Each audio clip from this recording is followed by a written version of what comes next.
At 135 pounds, we have one of the most promising young fighters, in my opinion, in the game right now. Branden Watson, 6-0 in his record, coming out of the Fight Lab in Fort Lee. They have had a huge year. Crew Fitz and Kale Watson there with him. We last saw him on 4-1 against Powell Flipkowski. Had a draw in that fight. It was a tremendous effort and tremendous work. And he says he has the mentality right now, the job is not finished. In that fight, we saw how he holds himself. He is calm, cool, and collected. This will be his first tournament, and he's excited to be here. He said, I'm really blessed to be doing this and fortunate to be able to go in every day, put this on display for everybody. And like I said, from what I've seen from him in the past, I believe he's one of the most promising young fighters on the circuit right now, and he'll be facing off against a veteran of this circuit, the Slim Reaper out of Evolution Muay Thai, Frantz Pierre. Born in Haiti, moved to the U.S. at 12, 17-1 record. He is on a 16, yes, I said that, 16-fight win streak. He is known as a Haitian sensation, training for only 3 years. This will be his 8th Warriors Cup appearance. He has won and defended the WBC Amateur National title. Fought Clarence Watson for that, defended it already. He recently stepped up to 140, taking on Serpico Arriaga, and took the Warriors Cup gold in that fight. He had a grueling clinch battle on our October 20th card to defend that WBC title. He told us, I'm always looking forward to solving another puzzle and making another statement. And we will see here if the young upstart with the potential can take on this veteran of the sport in the second round of our 4-man, 135-pound tournament.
Frantz Pierre, a true Muay Thai technician in there. Branden Watson will have his work cut out for him tonight. But we will see as this fight gets underway for the second round of our 4-man tournament. Referee Chris Romulo calling a start to it. This will be 3 2-minute rounds. Liam Tarrant, Mark Marrero joining you here. Frantz Pierre in the red, Branden Watson from the blue corner. Pierre going high early. Watson landing a nice leg kick. Now, elbows are legal. There are shin pads on for this first round of the tournament. Nice 1-2 from Watson lands. It's a good pace to start off. Calculated. Watson, a very long fighter with those arms. Really uses that reach well. He punches well, as you can tell. He's going for it. But Frantz is kicking his legs already, so, Frantz Pierre, very precise. He has a technical precision in there and a volatile sensibility. Very good eyes and good reaction. He can adapt. We've seen him in all different types of fights, all different types of fighters. We can tell Branden Watson also has some decent eyes, too. Winging shots there from Watson. Comes into the clinch. Good base by Frantz. Very good base. Good control of his elbows. His elbows are nice and tight. Nice elbow lands for Pierre. Breaking the Another posture. elbow. He's doing a good job. He's controlling the arms. Watson lands an elbow of his own. Now, one thing I noticed with Frantz, he's always looking for those positions of dominance in the clinch. Even in the sweeps, he'll stand over the guy. We saw it in his last fight with Adam Panuri. Defending his WBC title is just a clinch affair the entire time. It was a grueling, grueling fight. And you're right, though, Mark. He is constantly looking for that advantageous position. Yeah, and I don't think he gets taught that. I think that's just who he is. Like, he's here to fight. He's here to put the show on, you know. He adds that little extra flair by himself. Nice right hand and a left kick landed by Pierre. 10 seconds left in the fight. Oh, good eyes. Good eyes again. Dangerous, but way to keep the distance. Branden Watson coming in there. Branden Watson showing a tremendous arsenal so far. Pierre starting to pick up. It feels as if Pierre's picking up the pace a little bit towards the last third of that round. Yeah, he got his little groove there. I think the clinch gave him a little confidence. Worst case scenario, close the distance, right? That could be the difference makers as you get the little bit of an advantage somewhere. You know, you get a little bit more confident in taking some risks, you know, and that's the area where Watson's hasn't explored yet. Watson's still young in his career, as you said, 6-0, but a tremendous amount of promise in every fight we've seen him in. You see Brandon Levi and Brian Kemsley there in the corner of Frantz Pierre. In the corner of Brian Watson, you see Branden Watson. You see there Kyle Watson, brother. Oh, they're brothers? That's cool. Yes. That's awesome.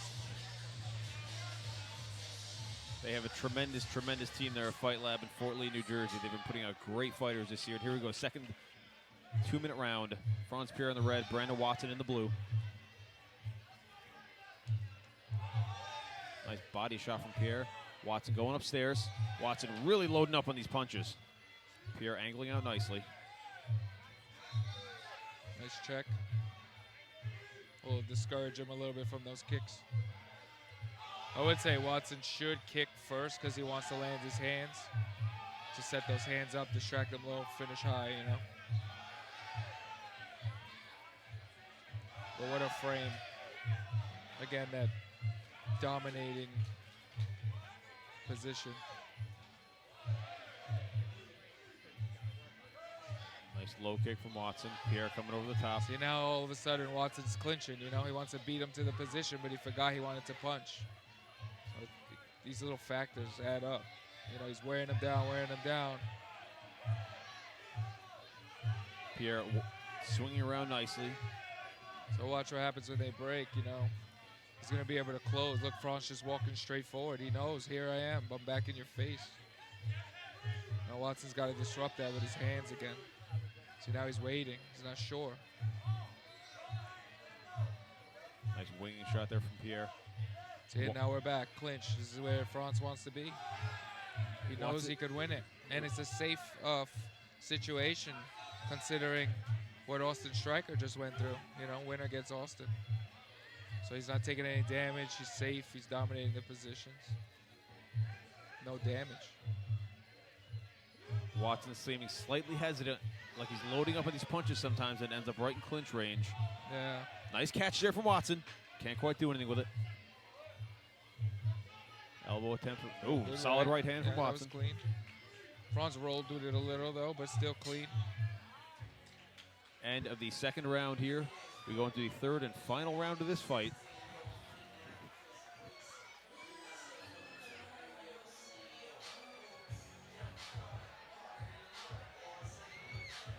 Going into another 2-0, you think? 2-0 round? I do believe on the technical end, Frantz Pierre may be ahead. Watson showing some good promise, showing some good shots, but it seems like consistently the shots, the important shots, the big shots are getting landed by Frantz Pierre, not only outside but in the clinch. I mean, what are your thoughts, Mark?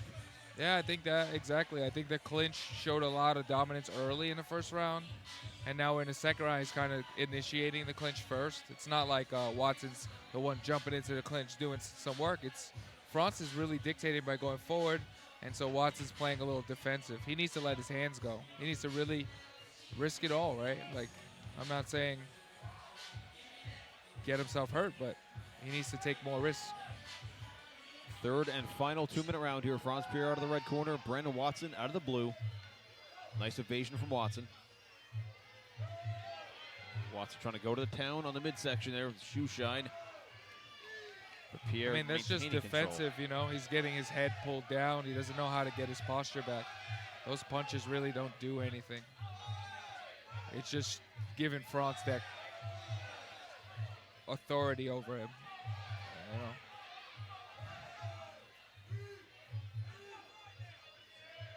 And I think Frantz is smart. He's going to stay in the clinch. We're going to wear you down.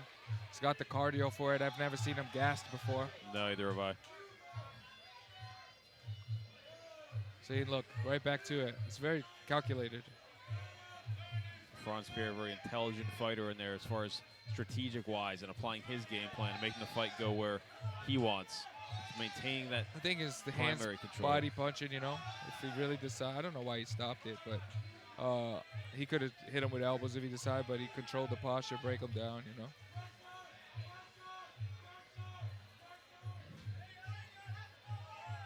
Nice elbow there from Watson lands. So Nice again, evasion. look, right back to it. That was a good hand. 2 hands, 2 rights, 3. You got Frantz 3 times on the same side. 4. Oh. Watson And coming right back 5. alive. Wow. I'm not saying it's damaging, but I don't know, right? Oh, right back. Way to give it. Frantz Pierre answering back there. Nice off bounce. On the Something we opposite rarely side of see. his moves, yeah. And maybe Excellent. those shots actually affected him a little bit. Excellent job there by Branden Watson. Another right hand. 14 seconds remaining. That's tough. It's a tall task with a short period. But what a finishing round. Branden Watson, I think the best round of the fight of his was in this 3rd round. He landed the most significant shots he has so far. That will be the fight. And we will see momentarily who is moving on to the 2nd round. Yes, sir.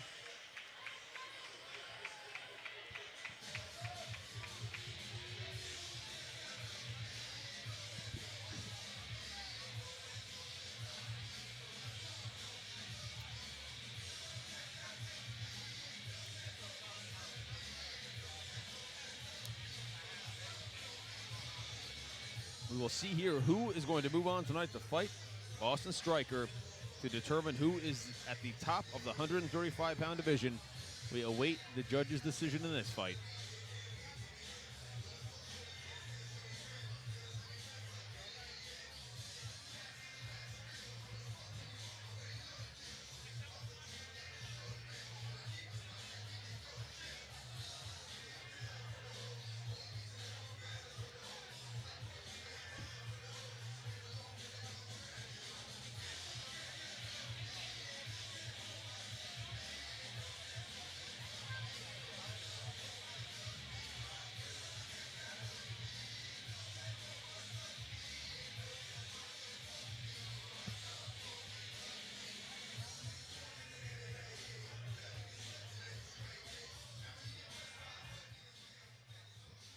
Regardless of the outcome, Branden Watson came up against the top guy in the division in this fight. A huge step up in experience.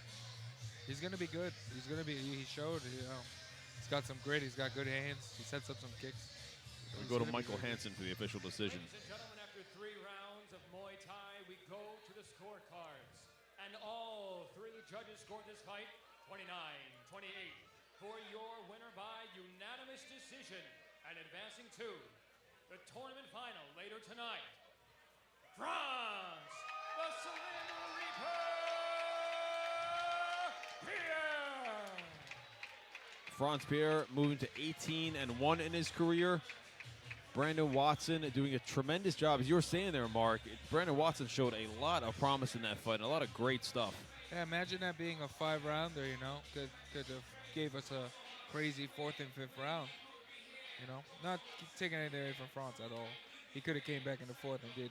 But speculation actually adds to the value of the conversation. Right? Sure, I'll go with that.